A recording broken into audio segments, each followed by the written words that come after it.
എന്താണ് ഇങ്ങനെ? എന്തിനാണ് ഈ കൊച്ചു കുട്ടികളെ പോലെ ഇരുന്ന് ഇങ്ങനെ നീറി കരയുന്നേ? ജീവിതത്തിൽ എന്തോരം അനുഭവങ്ങൾ കടന്നുപോയി. ഇതും അതുപോലെ കടന്നു പോയില്ലേ? നിങ്ങൾ ഇരുന്ന് ഇങ്ങനെ വിഷമിക്കുമ്പോ, ചങ്ക് പിടയുമ്പോ, ഏറ്റവും പ്രിയപ്പെട്ടവരെ, നിങ്ങൾക്കാണ് ദോഷം. സമാധാനിക്ക്.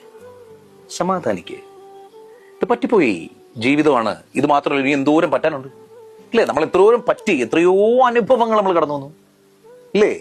നിങ്ങളെ കൊണ്ട് പറ്റാത്തതായിട്ട് എന്തുണ്ടെന്നാണ് ഇപ്പോൾ ഉണ്ടായിരിക്കുന്ന ഈ സങ്കടം. സ്വാഭാവികമായിട്ടൊരു മനുഷ്യനാണ്. അപ്പോൾ നിങ്ങൾ പ്രതീക്ഷിക്കാത്ത അവസ്ഥയിലേക്കാണ് നിങ്ങളുടെ മനസ്സ് കൊണ്ടുവന്നെത്തിയത്, അല്ലെങ്കിൽ എത്തിച്ചത്. നിങ്ങൾ വിചാരിച്ചില്ല ഇങ്ങനെയൊക്കെ ആയി തീരുമെന്ന്. എനിക്ക് മനസ്സിലാവും എന്ന് കരുതി നിങ്ങളുടെ വിലപ്പെട്ട സമയം, തിരിച്ചു കിട്ടാത്തൊരു സാധനമാണ് സമയം.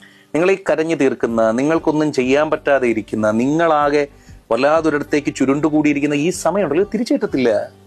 അതിനെന്തോരം വിലയുണ്ടെന്ന് എന്താ നിങ്ങൾ മനസ്സിലാക്കാത്ത? പോട്ടെ. നിങ്ങളുടെ കൂടെ കരയാൻ ആരും വരില്ല.